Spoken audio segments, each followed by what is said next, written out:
E eu me recordo que esse período passou, a minha avó, né, ainda naquela guerra para tentar, de alguma maneira, né, me levar, me encontrar, para me resgatar de volta. E eu peguei, nessa ocasião, me lembro que um dia chegou lá nesse bar, uma senhora com um papel na mão. O que havia acontecido? Aquele papel era o quê? A minha avó paterna, né, havia tido uma informação que eu estava lá. E aquela pessoa foi comunicar à minha mãe que a minha avó paterna havia entrado assim que me encontrasse com um pedido de guarda. E aí nessa sequência, eu fui tirada dali judicialmente e levada de volta à casa da minha avó paterna. E ali, com a minha avó paterna de volta, a minha mãe teve que cancelar a minha matrícula porque não tinha terminado ainda o ano letivo. Eu regressei, então, à casa da minha avó paterna e deu sequência, então, ali à minha vida. Eu me lembro exatamente como foi essa coisa. A minha avó me abraçou, a minha avó chorava muito, a minha avó já com 2 anos e pouquinho longe de mim, parecia que tinha envelhecido uns 40 anos. Minha avó estava acabada, porque a luta dela esse tempo inteiro era para tentar me reencontrar. Nesse período, a minha mãe permaneceu lá. E a minha avó com a minha guarda, a minha avó deu entrada no MEC para tentar uma bolsa de estudos para mim, para estudar numa escola particular, que é uma outra guerra, né? E aí a minha avó falou com a minha mãe: olha, Vanilde, eu tenho pena de você, porque eu vi a vida inteira você sofrendo, Valtinho não está mais em casa, já saiu, se você quiser, você pode voltar para minha casa. E ali a minha mãe chorou demais da conta e voltou a morar na casa da minha avó. E quando ela voltou para a casa da minha avó, ela começou a trabalhar, né? Arranjou um trabalho e a minha avó ficou cuidando de mim. Então ela conseguiu essa bolsa para mim, mas eu teria que ser uma aluna que não tiraria menos de 8 para não perder a bolsa de estudos. Como a escola era muito distante, eu ia a pé da minha casa até a escola, todos os dias. E nessa distância inteira, eu ainda passava uma série de situações. Não tínhamos dinheiro para comprar material escolar. O MEC, ele oferecia materiais para pessoas com baixa renda.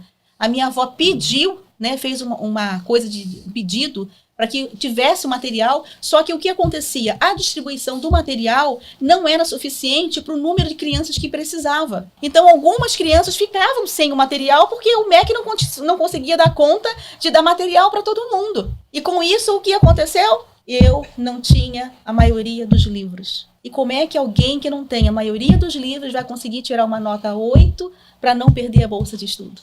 E o que eu fazia? Eu pedia os livros dos meus colegas de sala. Eu tinha um tio, que era irmão do meu pai, chamado tio Valdir. E ele trabalhava numa empresa que era o IDEG. É uma empresa muito antiga, era de computadores de grande porte naquela época. Então, ele pegava os formulários contínuos, tirava as rebarbas dos formulários contínuos que os computadores imprimiam. Uma página era impressa e o lado contrário não, era branco. E o que ele fazia? Ele levava aqueles blocão lá para minha avó. Eu pegava isso, levava os livros dos meus amigos quando não tinha o trabalho de casa e eu copiava tudo dos livros para as folhas. Meu Deus. Os meus lápis chegavam nesse cotoco aqui, ó, de eu não saber como segurar, porque não tinha como. Aí passei o primeiro ano dessa forma, né? Passei lá o segundo ano dessa forma e assim fui me desenvolvendo na escola com o formulário contínuo que transcrevia. E eu me lembro de uma frase que eu ouvi há muitos anos atrás, na fase adulta já, que fala, por até um pastor nosso, né, que foi um homem de Deus, que a gente chama demais até hoje, pastor André, ele falava assim, quem quer arruma um jeito e faz, e quem não quer arruma uma desculpa. É verdade. Exatamente. Desse jeito. Em Romanos, Paulo fala que a gente tem que se alegrar nas provações, né, que as provas nos traz experiência, nos faz se chegar mais próximos de Deus. Sim, e quando você, né, falando de tempos difíceis formam pessoas fortes, eu fico me imaginando hoje, né? As pessoas falam assim, poxa, pastor, o que eu admiro em você é a fé que você tem. Eu falo, porque você não conhece a minha vida, senão você ia entender por que eu tenho tanta fé. É verdade. Porque antes de conhecer Jesus, eu já tinha o cuidado dele, a proteção dele e o propósito dele inerentes dentro do meu coração. Amém. E que me forjou a ser a pessoa que eu sou hoje. Sim. Então, para mim hoje, dificuldade, todos nós ainda continuamos a ter. Porque a Bíblia diz que no mundo nós teremos aflições. Sim. Mas tem de um bom ânimo. É. E quando eu me recordo de quem eu fui e de quem eu sou, eu só tenho uma coisa a dizer. O mesmo Deus que me guardou quando eu nem o conhecia, vai me guardar quanto mais eu conheço hoje. Amém. Amém. O mesmo Deus que operou lá no passado, continua operando maravilhas na minha vida até hoje. E isso me traz esperança e experiência. Isso me traz resiliência. Isso me traz perseverança em saber que no final tudo vai ficar bem. E ali eu estudando nesse período todo, dentro daquele colégio, nessa sequência, por 3 anos consecutivos, eu ganhei um livro premiada como a primeira aluna da escola. Uau. Não foi da minha turma, foi da escola. E com toda essa dificuldade... Com todas essas dificuldades. Eu não faltava um dia à escola. Eu tinha a escola como algo tão maravilhoso na minha vida, de ter regressado à casa da minha avó paterna, né, de ter tido a oportunidade de estar no convívio da minha casa de novo, agora sem o meu pai, sem ver minha mãe sendo espancada, né, com aquelas crianças que estavam ali ao meu redor, que eu via que eram de famílias também boas, né, tinham mais dinheiro do que eu, mas eu nunca enxerguei dessa forma. Eu enxergava como meus amigos. A criança não vê isso, né, Carol? A criança não está preocupada com dinheiro. A criança não é preocupada com nada disso. E eu acho isso muito bacana, porque até hoje eu preservo isso da minha vida, sabe? Sim. Essa coisa natural de essência de criança, né? De perdoar, de querer ver o melhor pro outro, de querer estender a mão para ajudar, e de independente da classe social que você tenha, te enxergar da mesma maneira, porque eu já trago isso desde antes. Sim. Né? E eu olhava meus amigos falavam, você é a CDF da turma. Eu passei a ser a monitora da minha sala, né? Então eu era representante de turma. Eu que era a pessoa responsável pelas demandas da turma junto à diretoria. Que legal. Olha que coisa bacana. Antigamente tinha isso, sim, né? Sim. E tinha o pelotão da bandeira. Então eu tinha um bracelete verde escrito pelotão da bandeira. Eu era top. Você sentia, né? Eu me sentia. Só faltava um radinho do lado. Ali naquele momento a gente descobre o quanto a gente é feliz por algo tão simples, né? De um regresso à casa da pessoa que te acolhe. Né, do abraço, o quanto isso faz bem, gente, né? O quanto isso é essencial na vida do ser humano. Ele se sentia acolhido, ele se sentia abraçado, ele se sentia amado. Porque eu me lembro perfeitamente nas reuniões, a minha mãe nessa ocasião já estava trabalhando, né? Minha avó que cuidava de mim, para minha mãe ganhar o dinheiro, né, para ajudar dentro de casa, e a minha avó ia nas reuniões. E aí a professora falava: Valdilene Carolina Santos foi a primeira aluna, mais uma vez, da turma. Minha avó comemorava, minha avó me abraçava, minha avó me beijava, as crianças comemoravam, e aquilo ali era um ambiente tão gostoso, tão bom. Quanta lembrança boa eu tenho de tudo isso. Carol, deixa eu fazer uma pergunta para você. Nesse período que você voltou para sua casa da avó paterna, e até esse momento que você está vivendo, você já estava com qual idade? Eu regressei por volta mais ou menos de 7 anos. Passei aí, já devia estar mais ou menos com uns 9, 10 anos, né? 10 anos, porque eu fui 3 vezes aluna premiada pela escola. Eu já estava com 10 anos nessa ocasião. Tá, e aí na casa esse período fiquei sem ver meu pai. Meu pai vazou, sabe-se Deus pra onde, que não via. E nesse período, na casa da sua avó paterna, ela tinha os altares lá da religião. Ainda tinha os altares da religião dentro de casa. E aí a sua avó continuou levando você? Continuou me levando, e eu nunca fui a favor de tudo aquilo. Eu olhava aquilo tudo sempre à distância. E você falava alguma coisa pra sua avó? Falava, avó, eu não gosto daqui, eu não acho isso bom. Eu falava sempre isso pra ela. Eu falava, então você fica aí. Você não quer colocar roupa? Não tem problema, você pode ficar aí. Mas eu via, nunca quis. Já era uma escolhida do Senhor.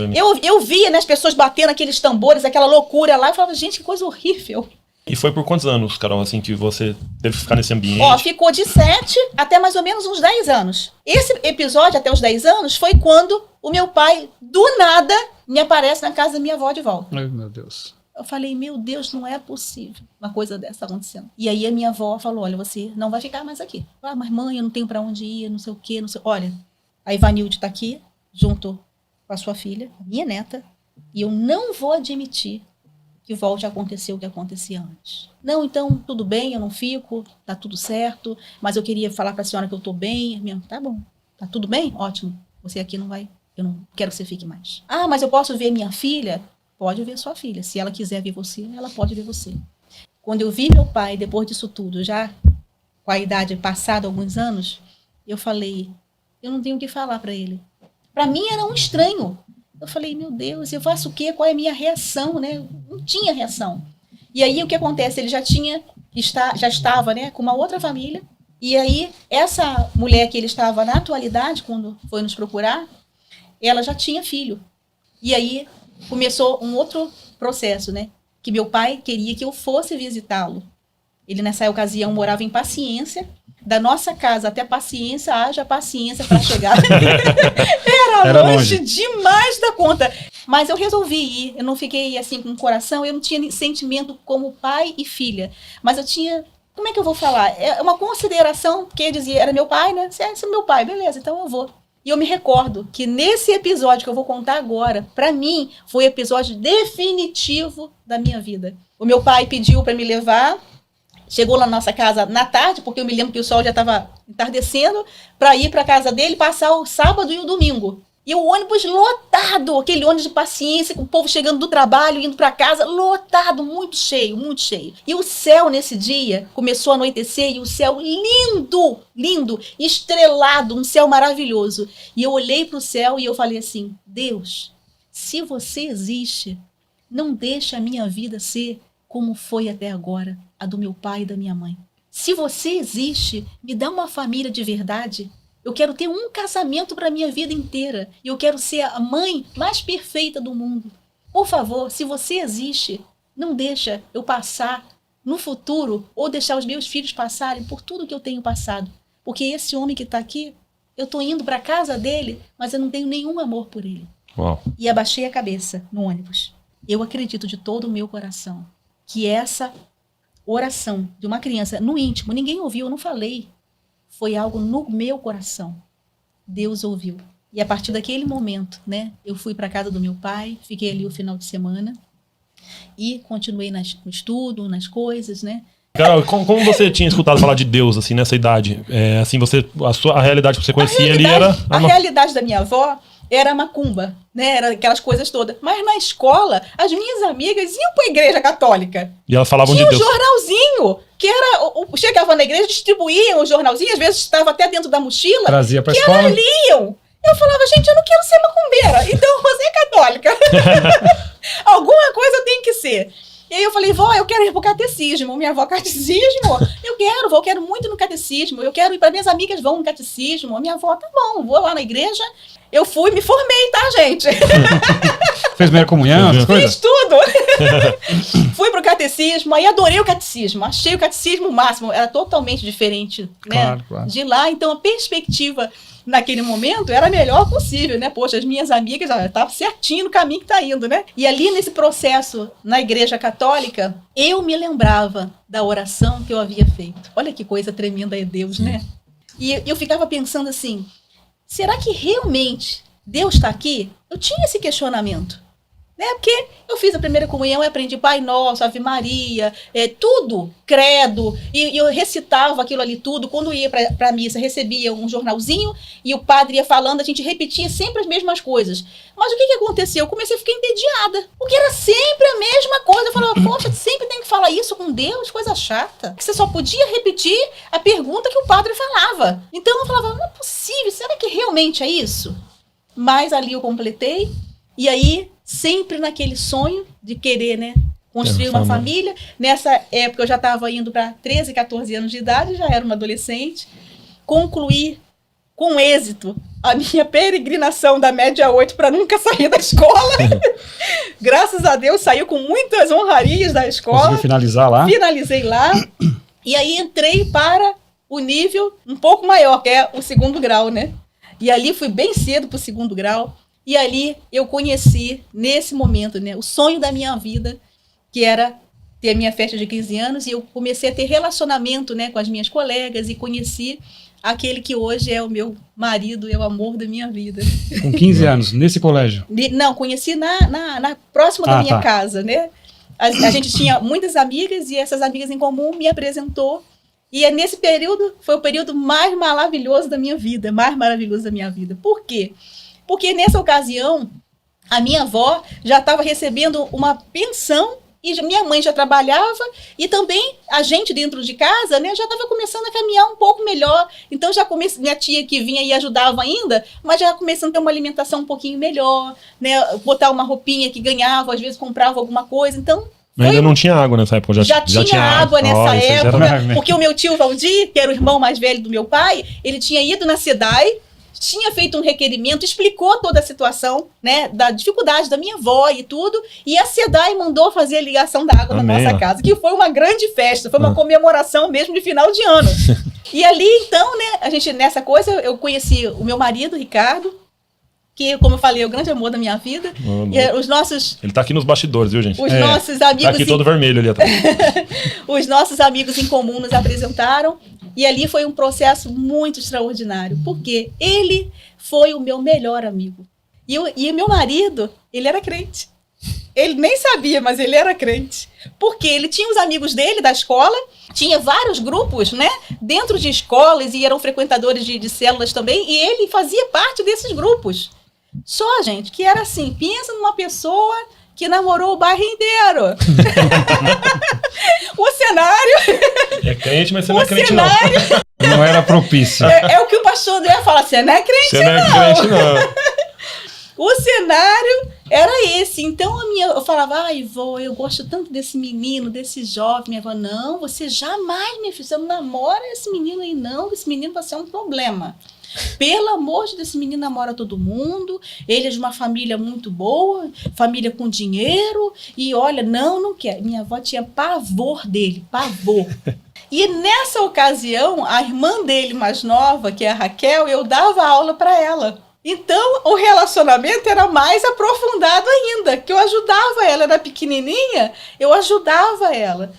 Então, foi se tornando aquela coisa assim, bem forte mesmo, né? E dali, desse episódio, né, a gente começou a caminhar como grandes amigos, e depois, no decorrer de um tempinho, ele começou a gostar de uma amiga nossa em comum, e aí essa minha amiga tinha muito ciúme de mim, porque eu era a melhor amiga dele, então as confidências eram todas para mim, e aí botava um monte de situação para separar a gente.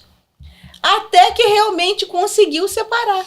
Amizade, né? A amizade, acabou a amizade. Porque ele tinha colocado uma aliança de noivado no dedo dela. Eita. E aí foi uma segunda experiência marcante, sem conhecer Jesus ainda. Que eu falei para minha avó assim, vó, eu quero ir para a casa do meu tio Valdir, em Vicente de Carvalho, que eram das minhas 3 primas, Cristiane, Adriana e Jaqueline. Mas, vó, deixa eu falar uma coisa para a senhora. A senhora pode falar do Ricardo o que for, mas eu vou me casar com ele. Ele vai ser o meu marido e o pai dos meus filhos. Minha avó, que vai, vó? Vó, ele vai namorar o bairro inteiro, não importa. Mas na hora que ele tiver que casar, ele vai casar comigo. E a gente vai permanecer casado todos os dias da nossa vida. Você profetizou, né? E eu quero deixar aqui algo muito interessante para você que está me ouvindo. As suas palavras têm poder.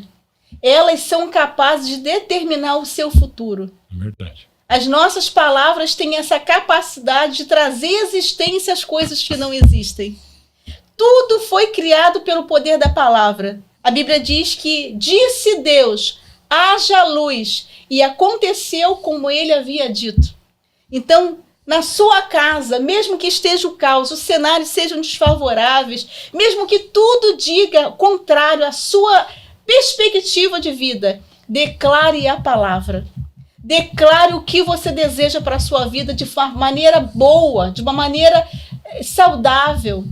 Ah, mas eu não consigo fazer isso. Você não precisa saber orar, você precisa saber declarar o que você deseja viver. Porque naquele momento eu declarei o que eu queria para a minha vida. Amém.